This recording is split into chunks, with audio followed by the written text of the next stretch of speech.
اگر کسی نے گوشت کھانے یا صرف گوشت کی نیت کر کے قربانی کی کہ آپ گوشت ملنے والا ہے، فلاں فلاں ڈش بننے والی ہے گھر میں، تو کہا گیا کہ اس کی قربانی ہی نہیں ہے، قربانی ہوگی ہی نہیں۔ جس نے گوشت ملے گا اس کو میں بیچوں گا، اتنا کماؤں گا، جس نے بھی یہ نیت کی اس کی قربانی ہوگی ہی نہیں، ہوگی ہی نہیں۔ فرمایا گیا تقرب اللہ کی نیت ہونی چاہیے، میں قربانی کر رہا ہوں صرف اللہ کی رضا کے لیے، نیت یہ ہو، اور پھر گوشت کھانے میں مل گیا تو یہ اللہ کا انعام ہے۔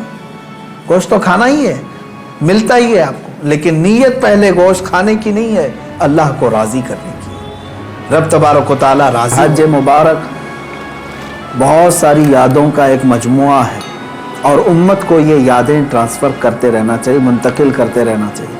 لوگ یہ سمجھتے ہوں گے کہ ہر عید، بقرعید پر، عید الاضحیٰ پر یہی ابراہیم و اسماعیل علیہ السلام کے قصے اور ان کے واقعات کیوں سنائے جاتے ہیں؟ میں کہتا ہوں مسلمانوں پر یہ واقعات سنانا واجب ہے، اخلاقی واجب ہے۔ اس کی وجہ یہی ہے کہ وہ اپنی آنے والی نسلوں کو یہ یادیں تازہ کرتے رہیں اور ان تک یہ تمام روایات اور سنتیں نقل کرتے رہیں۔ ہمارے دین کا سب سے بڑا خاصہ یہی ہے کہ یہ تواتر سے چلا ہے۔ ہمارا دین جو ہے سینہ بسینہ اور سلسلہ بسلسلہ چلتا ہوا آیا ہے۔ اس لیے ہم سب کو چاہیے کہ ان ایام میں اپنے اپنے اولاد کو، اپنی نسلوں کو ان کی یادیں بتائیں اور یہ تمام واقعات بتائیں کہ کیا ہوئے تھے۔ میں تفصیل میں نہ جاتے ہوئے آج کے دن کا ایک عظیم پیغام آپ سب تک پیش کرنا چاہوں گا۔ بقرعید میں ویسے تو تفصیلی جو واقعہ ہے وہ یوں ہے، اس کا میں اجمال بتا کر کے اپنا میسج دینا چاہتا ہوں۔ سیدنا ابراہیم خلیل اللہ علیہ الصلوۃ والتسلیم اللہ تعالیٰ کے ایک نبی ہیں، برگزیدہ پیغمبر، ایسے جلیل القدر نبی کہ انبیاء کرام علیہ السلام 1,24,000 کم و بیش نبیوں میں حضور اکرم صلی اللہ تعالیٰ علیہ وسلم کے بعد جو سب سے بڑا مرتبہ ہے وہ حضرت ابراہیم علیہ السلام کا ہے۔ حضور صلی اللہ علیہ وسلم کے بعد جو سب سے بڑا مقام ہے وہ حضرت ابراہیم علیہ السلام کا۔ سیدنا ابراہیم علیہ الصلوۃ والتسلیم کی اولاد نہیں تھی، آپ نے تقریباً 90 سال عمر پائی اس وقت تک، بلکہ آپ کی عمر اس سے بھی زیادہ ہوئی۔ جب آپ کی عمر پاک 90 سال تک ہوئی تب تک کوئی اولاد نہیں تھی۔ آپ کی زوجہ ایک حضرت سارہ ہیں اور دوسری حضرت ہاجرہ ہیں۔ پھر روایات یہ بتاتی ہیں کہ 100 سال کی عمر ہو گئی، لیکن حضرت ابراہیم علیہ السلام نے دعا کرنا نہیں چھوڑا تھا۔ یہاں سے یہ پتہ چلتا ہے کہ بندہ مایوس نہ ہو۔ ویسے تو 70 سال 80 سال مرد کے ہو جائیں تو وہ اپنی اولاد ہونے سے مایوس ہو جاتا ہے کہ اب میری عمر نہیں رہ گئی، لیکن وہ خلاق کائنات جسے چاہے عطا کرے۔ جب وہ حضرت مریم کو شوہر کے بغیر ان کو بیٹا دے سکتا ہے، اور حضرت صالح علیہ السلام کی پتھر سے اونٹنی پیدا کر سکتا ہے، تو وہ پھر مولا تعالیٰ 90 سال کیا 100 سال کے بعد بھی چاہے تو اولاد عطا کر سکتا ہے۔ دعا کرنا ترک نہ کریں۔ حضرت ابراہیم علیہ السلام کی دعا قرآن پاک میں موجود ہے، آپ یہی دعا کرتے تھے، رب ہب لی من الصالحین، اے اللہ مجھے صالح اولاد عطا فرما، صالحین میں سے مجھے نسل عطا فرما۔ حضرت ابراہیم علیہ الصلوۃ والتسلیم کی اس دعا کو قرآن پاک میں بھی آپ تلاوت میں پائیں گے۔ حضرت ابراہیم علیہ الصلوۃ والتسلیم کی اس دعا کو اللہ تبارک و تعالیٰ نے قبول فرمایا، اور پھر اللہ تعالیٰ نے ارشاد فرمایا کہ ہم تمہیں ایک بیٹا عطا کرتے ہیں۔ وہ کیسے معاملات ہوئے یہ بھی دیکھیے۔ حضرت ہاجرہ حضور حضرت ابراہیم علیہ السلام کی اہلیہ، وہ گھر میں موجود ہیں، کچھ فرشتے آئے اور فرشتوں نے آ کر کے بشارت دی کہ اللہ تبارک و تعالیٰ تمہیں بیٹے سے نوازنے والا ہے۔ تو وہ کہنے لگی کہ میں اتنی بوڑھی ہو گئی ہوں، ان کی خود کی عمر 90 سال کے اوپر کی تھی، کہا اتنی بوڑھی ہو گئی ہوں، کیا مجھے بچہ ہو سکتا ہے؟ فرشتوں نے کہا ہاں، اللہ تبارک و تعالیٰ جو غالب حکمت والا ہے وہ چاہے تو ہو سکتا ہے۔ تو پھر اللہ تبارک و تعالیٰ نے یہ بشارت دی، اور بڑھاپے میں حضرت ابراہیم علیہ السلام کو بیٹے کی